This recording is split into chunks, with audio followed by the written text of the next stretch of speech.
Okay, this is kind of a request, but maybe a month or so ago I made this bowl, and it was made from a single segmented disc that I used the bowl from a board method to make it.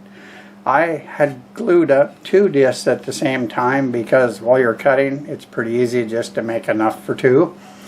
I showed that disc and I talked about, would you like to see another bowl like this, or maybe a real shallow platter dish, something like that. So the majority was we'd like to see a shallow type bowl.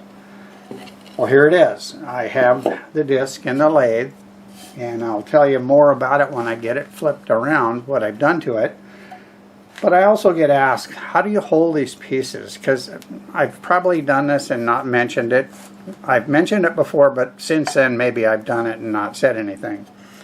That's just a tenon that I made, and it's hot glued on here, and I know that it's centered because I had the original tenon on that side, which was actually going to be a base. Well, I'm going to cut that off. So that's how I do it.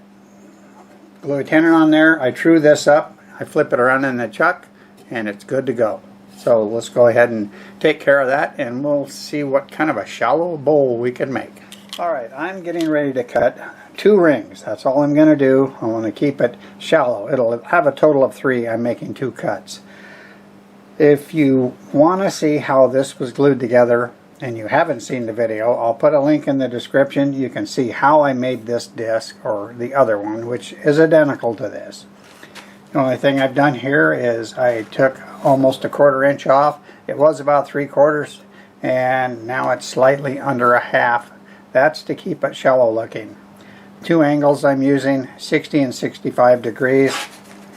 I show this in many of my bowl from a board videos, that how I set the angle. I have a template that one says 60 here. It's close enough. So I'm going to cut that, and then I'll use this one, which is 65. So let's go ahead and cut this and see how it works out.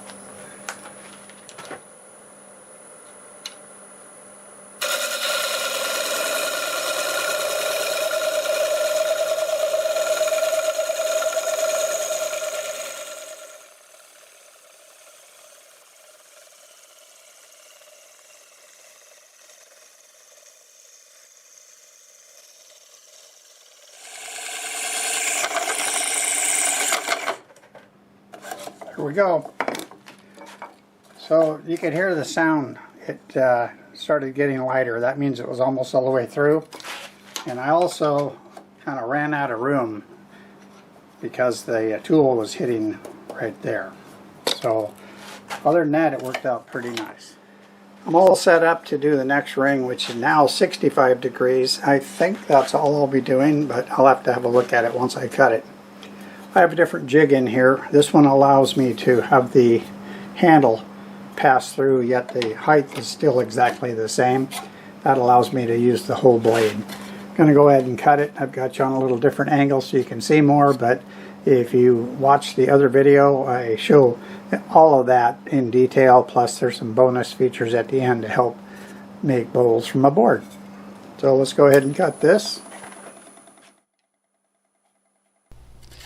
I've been using this same tool for a while, so every time you sharpen it, it gets shorter. It used to be able to reach all the way through. Plus, once I started making cuts on 60 and 65 degree angles, it's just that much farther through the board that you have to cut. So what I need to do is alter my aluminum one. I just need to maybe mill off about 1/8 of an inch, and then we'll be perfect.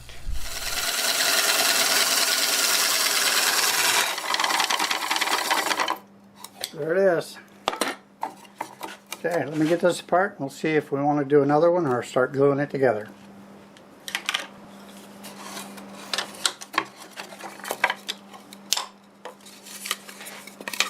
And that will go on top of here.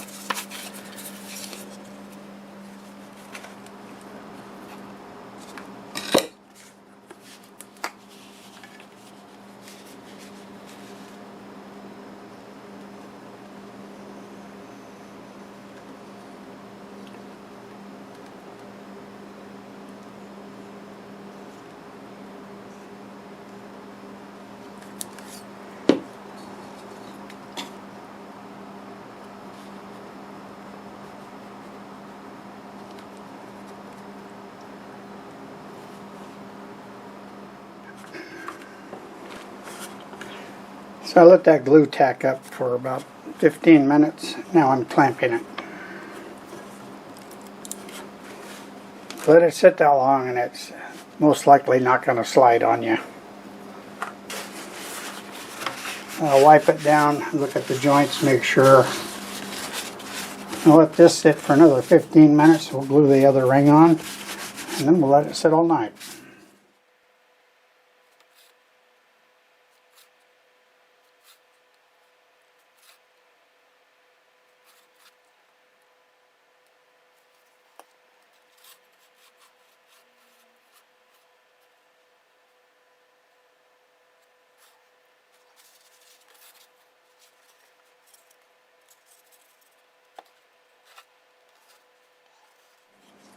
So what's really important is when I had it flipped the other direction, I want to have it so that it's much harder to slide the piece around. Then I know it's just not going to slide when I pick it up.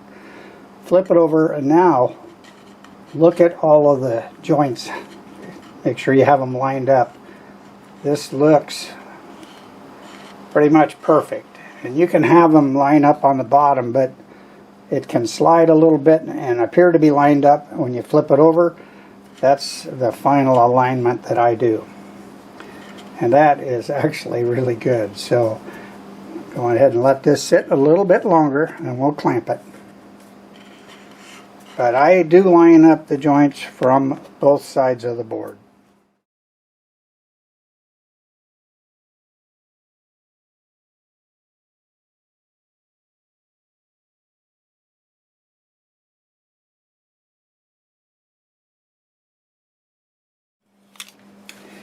Well, it sat all night, it's plenty dry, and when you cut these angles as steep as I did, 60 and 65 degrees, and only start with a board that's about 7/16 thick, you end up with pretty thin walls to begin with. So I will not be taking a lot off of this.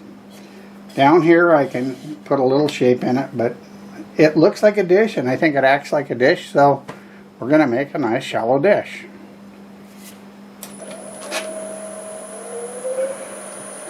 Running pretty nice. We're going to start out about 800 RPM with a freshly sharpened 1/2-inch bowl gouge.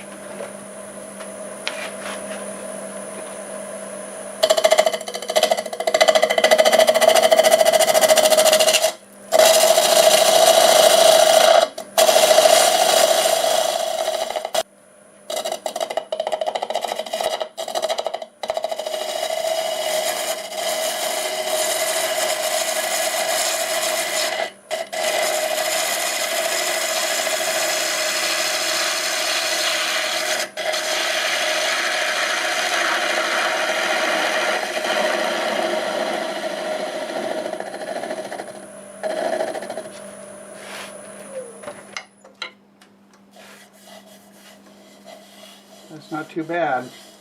I need to clean this corner up right here. Use my negative brick scraper just to get a nice little blend in here.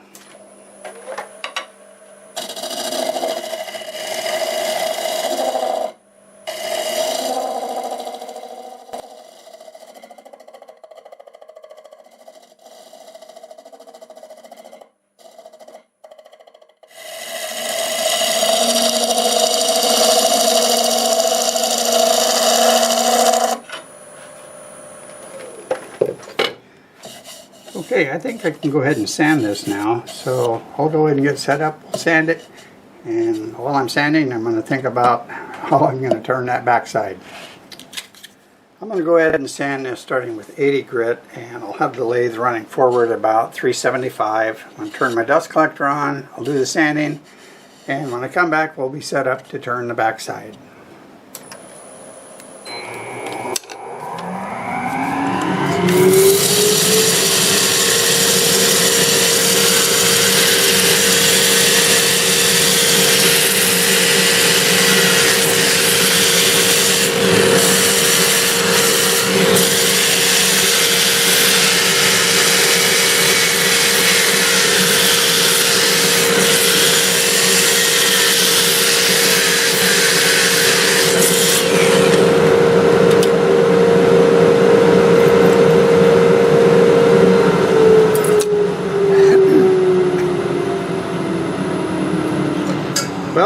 don't think it'll get too much easier than that, so I'll see you pretty soon. I think this is a good example of how segmented turning works. What I do is I'll make a drawing or a sketch, and the intersection of the segments is where I need to turn to create the shape that I've drawn. So on this one, it's that joint there and that joint there, and if you looked at my sketch, and I'll show you that, that's what I need to turn to. The fact that I used really thin boards and a real steep angle, those intersection points leave a fairly thin wall. And I knew that, but I think we're going to be able to do it. So I'm going to turn not much past these intersection points, or I won't have anything left. I can do a little shaping here because there was no intersection point up here. I just wanted to kind of show you how that works if you decide that you want to get into segments. But if you're already into segments, you probably already know that. Same 1/2 inch bowl gouge, and let's see, get it up there about the same RPM, about 750. I do have a block in here to try to stabilize this piece and keep it from having all the harmonics that a thin piece does have. Where those horizontal lines intersect the angle lines, that is the intersection point, and that is what creates the wall.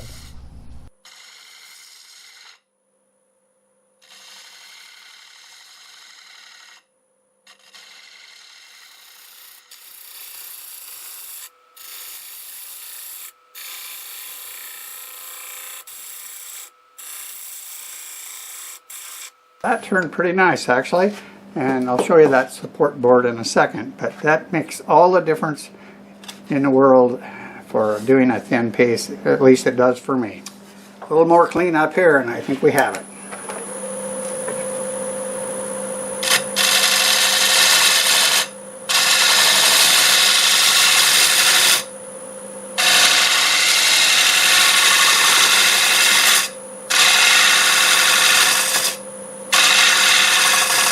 I think all the glue just disappeared.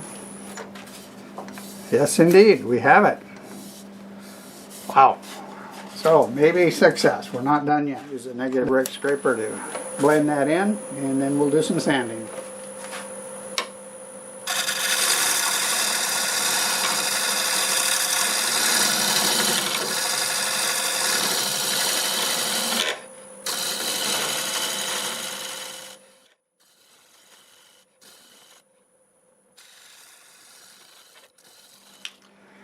Same process in the sanding, except I'll be doing reverse. So we're going to go from 80 to 400, and when I come back we'll go ahead and get a finish on this.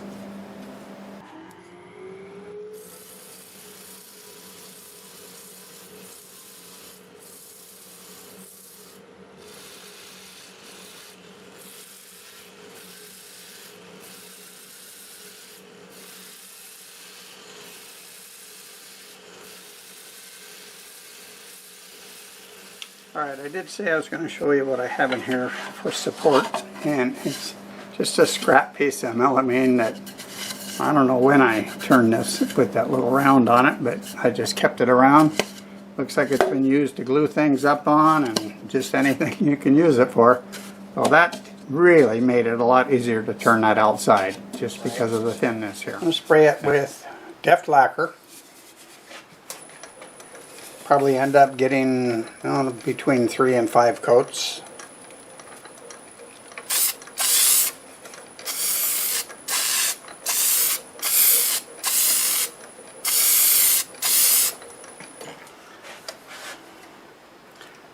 Okay, that's the first. Looks pretty nice.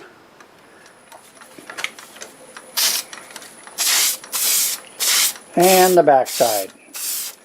I'll get all the coats on there and I'll be back when it's time to get that tenon removed. All the lacquer's on, and right now I'm going over it with the Acks abrasive paste and polish. I have a video showing how I do that, so I'll put a link in the description if you'd like to see it. Alright, we're going to do a little surgery here. I've got it all covered up. We're going to remove this tenon. I've got it hot glued on. I'm going to use some denatured alcohol. So I'm going to just soak this up a little bit and try to keep it from going over the edge where I have my finish. And we're just going to let that sit. So I got it loose enough to get this little aluminum business card underneath it.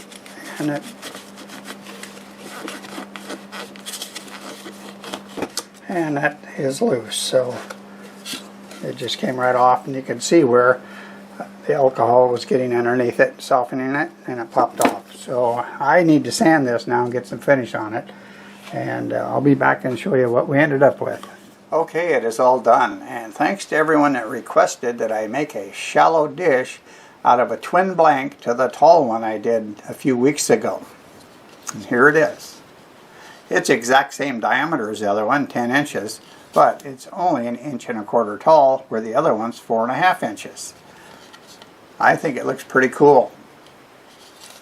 Here's the underside, and the way I did the rings with 2 different angles, it allowed me to give a gentle curve to it, but it's very thin just because of the steep angle. So I was also requested to not stagger the joints, and normally I would always stagger the joints in my training. We really had to stagger joints for strength, but I thought, well, I'm going to try it. I think it looks pretty cool. And I have a video, a short that I put up showing this thing spinning, and it's just an optical crazy illusion that you get out of it. And I was inspired by Louis from Spindle's Workshop, who that morning I watched a video and he had a piece spinning on his lathe, and after I looked at mine in the camera, I thought, wow, I think I want to do that. So a shout out to Louis for inspiring me to go ahead and put this short up. And if you haven't watched Louis' channel, I'm going to put a link in the description. Go check him out. I know you'll like him. Go subscribe to his channel. He does some really cool things. Back to this, I sprayed 5 coats of Deft Lacquer on it, and I used Acks abrasive paste and polish, and I think it's a really cool look for this piece. So you didn't see the cutting and the glue up on this one because it was already done when I decided to turn it.